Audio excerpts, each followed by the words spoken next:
Hello, boys and girls. We're going to read chapter 6 and 7 of Trumpet of the Swan today. Okay? Chapter 6 is called Off to Montana. At the end of the summer, the cob gathered his family around him and made an announcement. Children, he began, I have news for you. Summer is drawing to a close. Leaves are turning red, pink, and pale yellow. Soon the leaves will fall. The time has come for us to leave this pond. The time has come for us to go. Go? Cried all the cygnets except for Lewis. Certainly, replied their father. You children are old enough to learn the facts of life. And the principal fact of our life right now is this. We can't stay in this marvelous location much longer. Why not? Cried all the cygnets except for Lewis. Because summer is over, said the cob, and it is the way of swans to leave their nesting site at summer's end and travel south to a milder place where the food supply is good. I know that you are all fond of this pretty pond, this marvelous marsh, these reedy shores and restful retreats. You have found life pleasant and amusing here. You have learned to dive and swim underwater.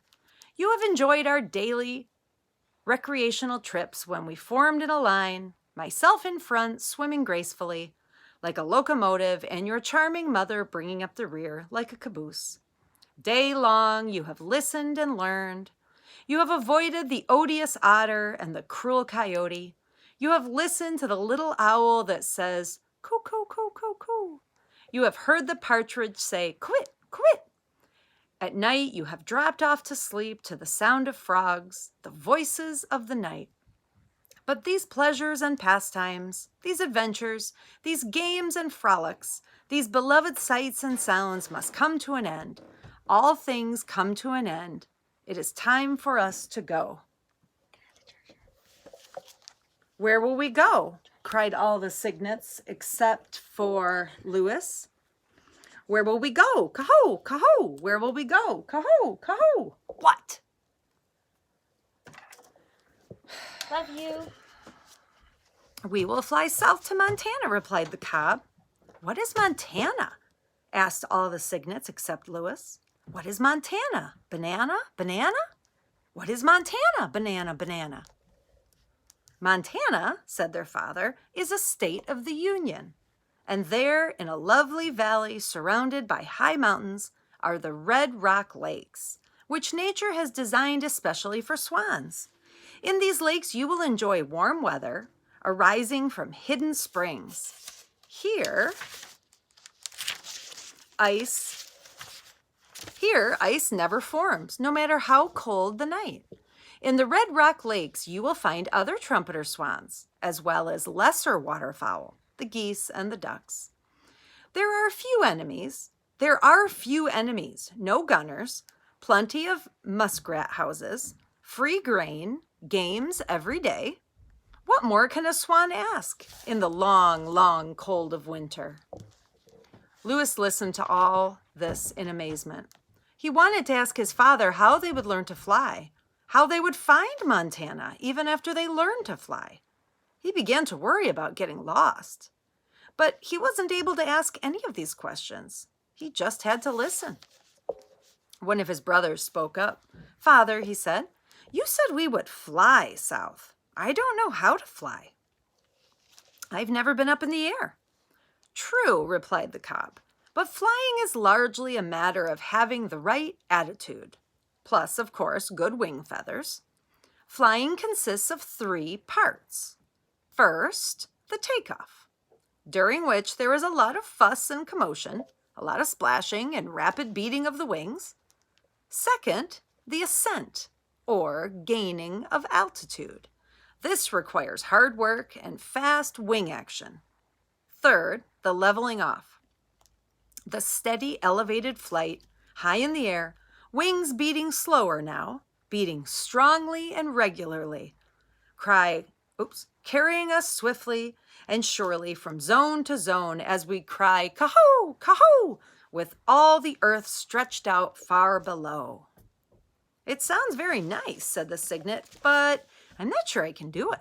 I might get dizzy way up there. If I look down. Well, don't look down, said his father. Look straight ahead, and don't lose your nerve. Besides, swans do not get dizzy. We feel wonderful in the air. They feel exalted. What does exalted mean? Asked the cygnet. It means you will feel strong, glad, firm, high, proud, successful, satisfied, powerful, and elevated, as though you have conquered life and have had a high purpose. Lewis listened to all of this with great attention. The idea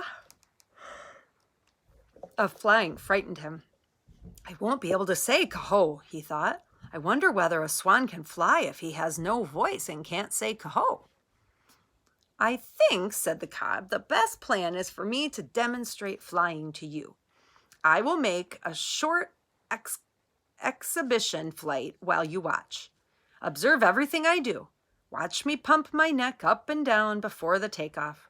Watch me test the wind by turning my head this way and that. The takeoff must be into the wind. It is much easier that way. Listen to the noise I make trumpeting. Watch how I raise my great wings. See how I beat them furiously as I rush through the water with my feet going like mad. This frenzy will last for a couple 100 feet, at which point I will suddenly be airborne. My wings still chopping the air with terrific force, but my feet no longer touching the water. Then watch what I do. Watch how I stretch my long, white, elegant neck out ahead of me until it has reached its full length. Watch how I retract my feet and allow them to stream out behind, full length until they extend beyond my tail.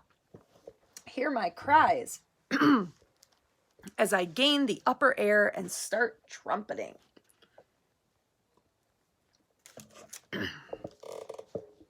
See how strong and steady my wing beat has become. Then watch me bank and turn, set my wings and glide down. Sorry, boys and girls, I need a little drink of water. And just as I reach the pond again, watch how I shoot my feet out in front of me and use them for a splashdown, as though they were a pair of water skis. Having watched all of this, then you can join me, and your mother too, and we will all make a practice flight together until you get the hang of it. Then tomorrow we'll do it again. And instead of returning to the pond, we will head south to Montana. Are you ready for my exhibition flight?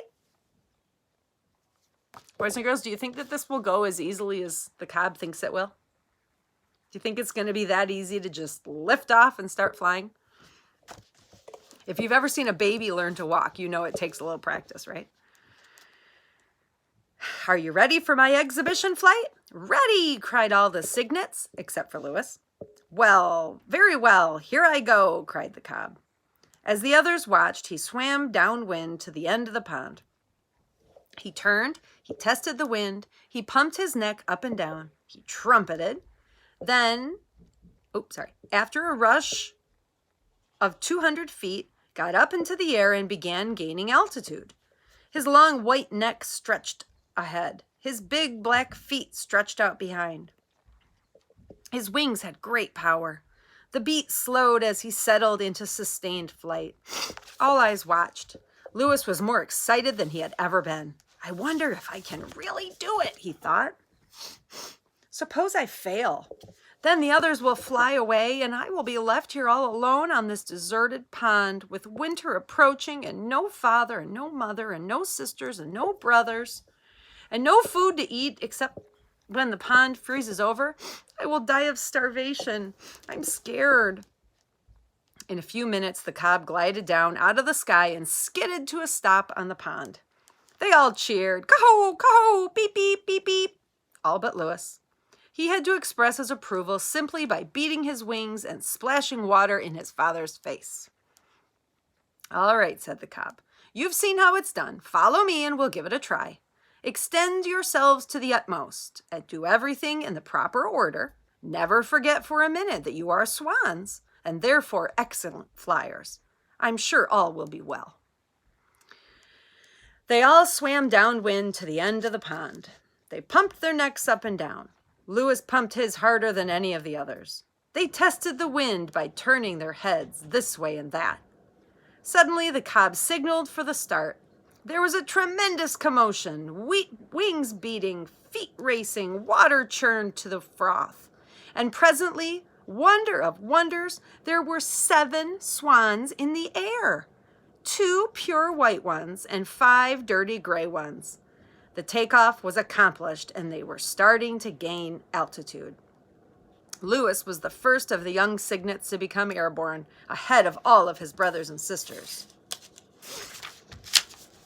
The minute he lifted clear of the water, I need some water, please. The minute his feet lifted clear of the water, he knew he could fly. Thank you. It was a tremendous relief as well as a splendid sensation. No, Ryan, not that water. Boy, he said to himself, I never knew flying could be such fun. This is great. This is sensational. This is superb. I feel exalted, and I am not dizzy. I'll be able to get to Montana with the rest of the family. I may be defective, but at least I can fly. The 7 great birds stayed aloft for about half an hour, then turned towards the pond. The cob was still in the lead. They all had a drink to celebrate the successful flight. The next day they were up early. It was a beautiful fall morning, with the mist rising from the pond and the trees shining in all colors. Toward the end of the afternoon, as the sun sank low in the sky, the swans took off from the pond and began their journey to Montana. This way, cried the cob. He swung to his left and straightened out on a southerly course. The others followed, trumpeting as they went. As they passed over the camp where Sam Beaver was, Sam heard them and ran out. He stood watching as they grew smaller and smaller in the distance and finally disappeared. What was that? Asked his father when Sam returned indoors. Swans, replied Sam. They're heading south. We'd better do the same, said Mr. Beaver. I think Shorty will be here tomorrow to take us out. Mr. Beaver lay down on his bunk. What kind of swans were they? Trumpeters, said Sam. That's funny. I never thought trumpeter swans had quit migrating. I thought they spent the whole year on Red Rocks Lakes, where they were protected. Most of them do, replied Sam, but not all of them. It was bedtime. Sam got out his diary, and this is what he wrote. I heard the swans tonight. They are headed south. It must be wonderful to fly at night. I wonder whether I'll see one of them again. Ever see one of them again? How does a bird know how to get from where he is to where he wants to be? Thanks, Ryan. All right, we're going to go on to the next chapter. I just have to fix my camera holder fell.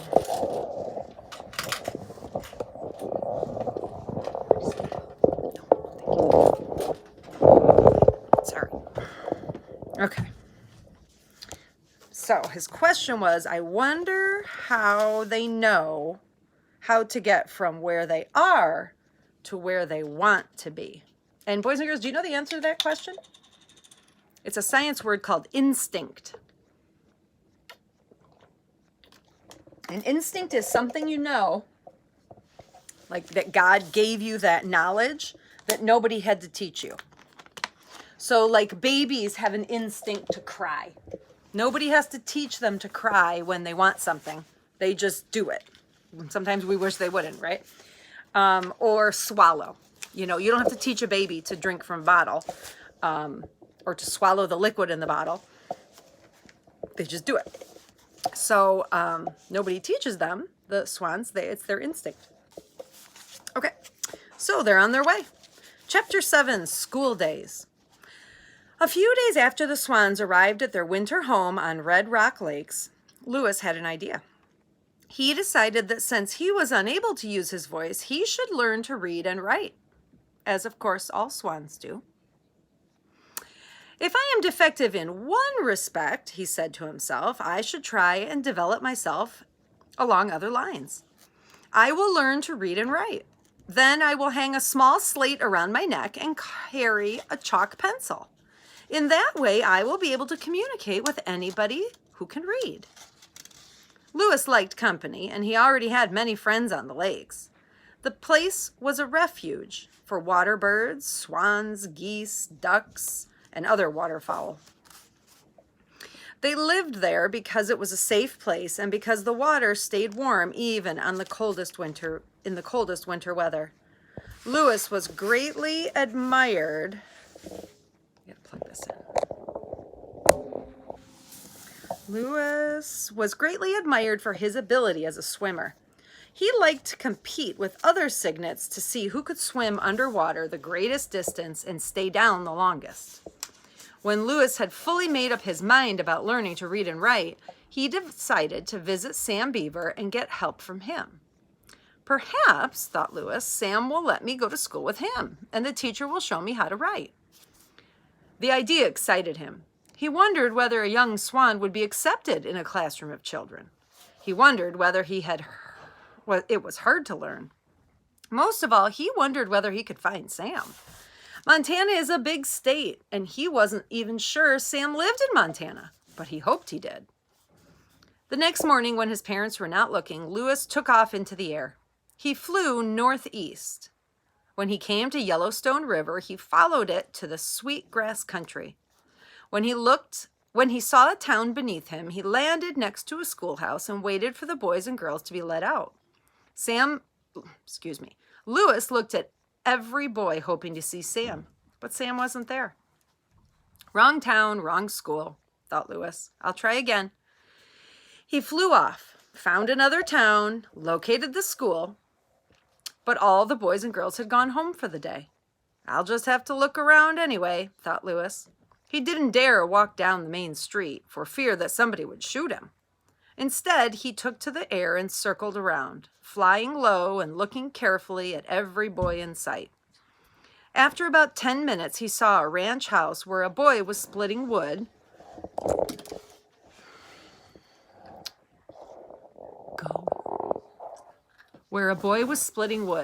The boy had black hair.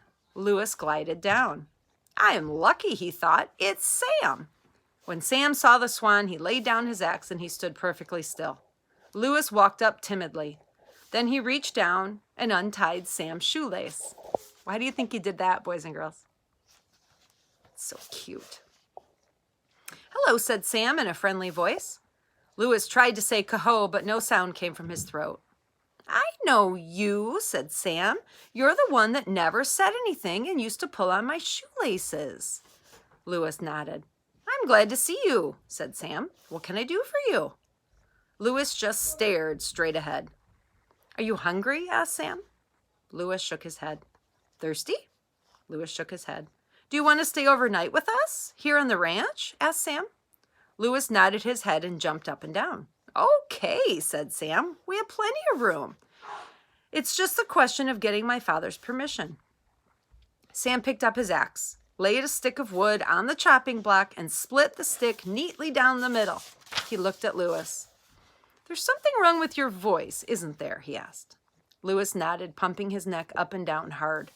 He knew Sam was his friend, although he didn't know that Sam had once saved his mother's life.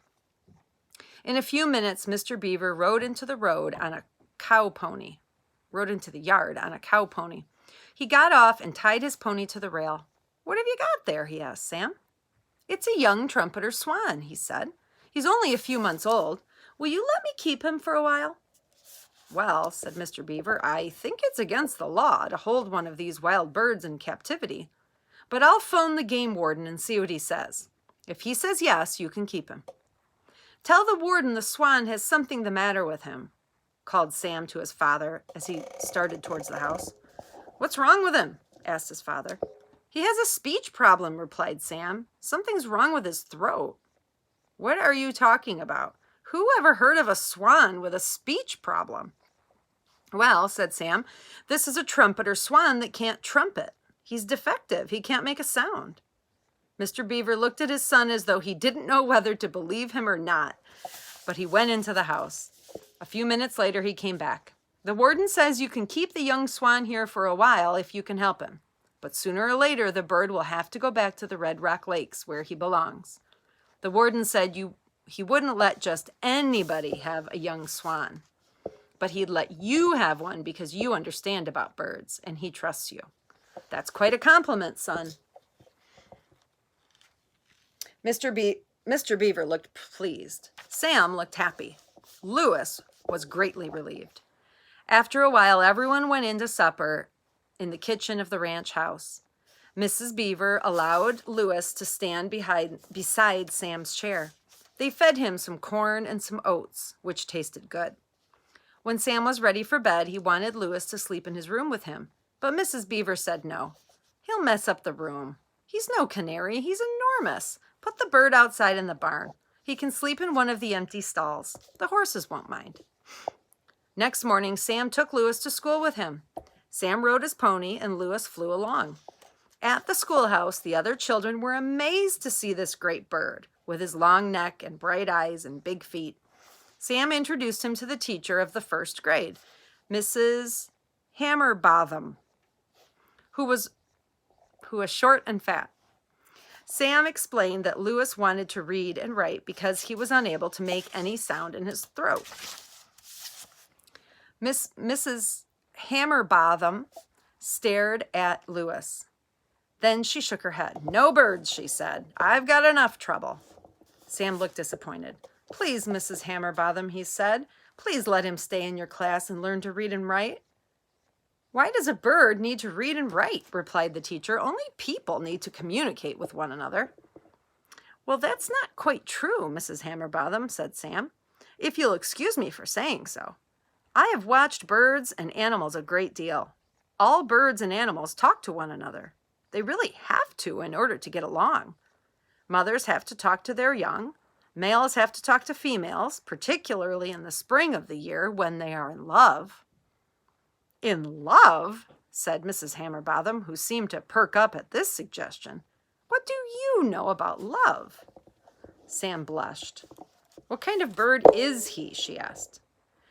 "He's a young trumpeter swan," said Sam. "Right now he's sort of a dirty gray color, but in another year he'll be the most beautiful thing you ever saw. Pure white, with black bill and black feet. He was hatched last spring in Canada, but now lives at the Red Rock Lakes. But he can't say coho the way the other swans can. This puts him at a terrible disadvantage." "Why?" asked the teacher. "Because it does," said Sam. "If you wanted to say coho but couldn't make a single solitary sound, wouldn't you feel worried? "I don't want to say coho," replied the teacher. "I don't even know what it means. Anyway, this is all just foolishness, Sam. What makes you think a bird can learn to read and write? It's impossible." "Give him a chance," pleaded Sam. "He is very well behaved, and he's bright, and he's got this very serious speech defect." "What's his name?" "I don't know," replied Sam. "Well," said Mrs. Hammerbotham, "if he's coming into my class, he's got to have a name. Maybe we can find out what it is." She looked at the bird. "Is your name Joe?" Louis shook his head. "Jonathan?" Louis shook his head. "Donald?" Louis shook his head. "Is your name Louis?" asked Mrs. Hammerbotham. Louis nodded his head very, very hard and jumped up and down and flapped his wings. "Great Casper's ghost!" cried the teacher. "Look at those wings. Well, his name is Louis, that's for sure. All right, Louis, you may join the class. Stand right here by the blackboard and don't mess up the room either. If you need to go outdoors for any reason, raise one wing." Louis nodded. The first graders cheered.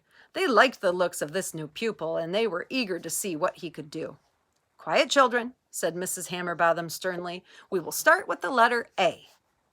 She picked up a piece of chalk and made a big A on the blackboard. "Now you try it, Louis." Louis grabbed a piece of chalk in his bill and drew a perfect A right under the one the teacher had drawn. "You see," said Sam, "he's an unusual bird." "Well," said Mrs. Hammerbotham, "A is easy. I'll give him something harder." She wrote C-A-T on the board. "Let's see you write cat, Louis." Louis wrote cat. "Well, cat is easy too," muttered the teacher. "Cat is easy because it is short. Can anyone think of a word that is longer than cat?" Catastrophe, said Charlie Nelson, who sat in the first row. Good, said Mrs. Hammerbotham. That's a good hard word. Does anyone know what that means? What is a catastrophe? An earthquake, said one of the girls. Correct. What else? War is a catastrophe, said Charlie. Correct. What else? A very small, red-headed girl named Jeanie raised her hand. Yes, Jeanie, what's a catastrophe?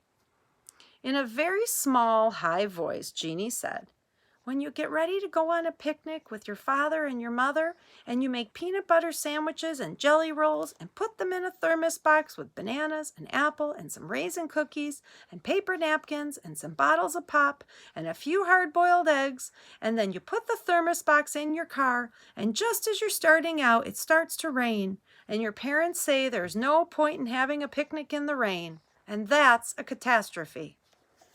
Very good, Jeanie, said Mrs. Hammerbotham. It isn't as bad as an earthquake, and it isn't as bad as war, but when a picnic gets called off on account of rain, it is a catastrophe for a child, I guess. Anyway, catastrophe is a good word. No bird can write that word, I bet. If I can teach him to write catastrophe, it'll be big news all over Sweetgrass County. I'll get my picture in Life magazine. I'll be famous. Thinking of all of these things, she stepped up to the blackboard and wrote, catastrophe. Okay, Louis, let's see you write that. Louis picked up a fresh piece of chalk in his bill. He was scared. He took a good look at the word. A long word, he thought. It really is no harder than the short one. I'll just copy it one letter at a time, and pretty soon it will be finished. Besides, my life is a catastrophe. It's a catastrophe to be without a voice. Then he began writing catastrophe. He wrote, making each letter very neatly. Then he got to the last letter. The pupils clapped and stamped their feet and banged on their desks. And one boy made a paper airplane and it zoomed through the air. Mrs. Hammerbotham rapped for order. Very good, Louis, she said. Sam, it's time you went to your own classroom. You shouldn't be in my room. Go and join 5th grade. I'll take care of your friend, the Swan. Back in his own room, Sam sat down at his desk, feeling very happy about the way things had turned out. The 5th graders were having a lesson in arithmetic, and their teacher, Miss Annie Snug, greeted Sam with a question. Miss Snug was young and pretty.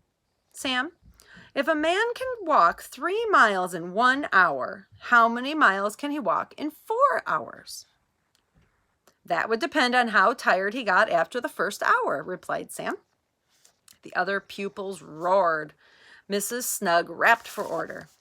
Sam is quite right, she said. I never looked at the problem that way before. I always supposed that the man could walk 12 miles in 4 hours. But Sam may be right. That man may not feel so spunky after the first hour. He may drag his feet and he may slow up. Albert Bigelow raised his hand. My father knew a man who tried to walk 12 miles and he died of heart failure, said Albert. Goodness, said the teacher. I suppose that could happen too. Anything can happen in 4 hours, said Sam. A man might develop a blister on his heel, or he might find some berries growing along the road and stop to pick them. That would slow him up if he wasn't tired or didn't have a blister. It would indeed, agreed the teacher. Well, children, I think we have all learned a great deal about arithmetic this morning, thanks to Sam Beaver. And now here is a problem for one of the girls in the room. If you are feeding a baby from a bottle and you give the baby 8 ounces of milk in 1 feeding, how many ounces of milk would the baby drink in 2 feedings? Linda Staples raised her hand. About 15 ounces, she said. Why is that? Asked Miss Snug. Why wouldn't the baby drink 16 ounces? Because he spills a little each time, said Linda. It runs out of the corners of his mouth and he gets it on his mother's apron. By this time the class was howling so loud the arithmetic lesson had to be abandoned, but everyone had learned how careful you have to be when dealing with figures. Alrighty, boys and girls, will you do chapter 6 and 7 comprehension questions? The reason we have to do 2 chapters is because we'll never finish by the end of our school year if we don't. So this will actually be perfect. Okay, talk to you later.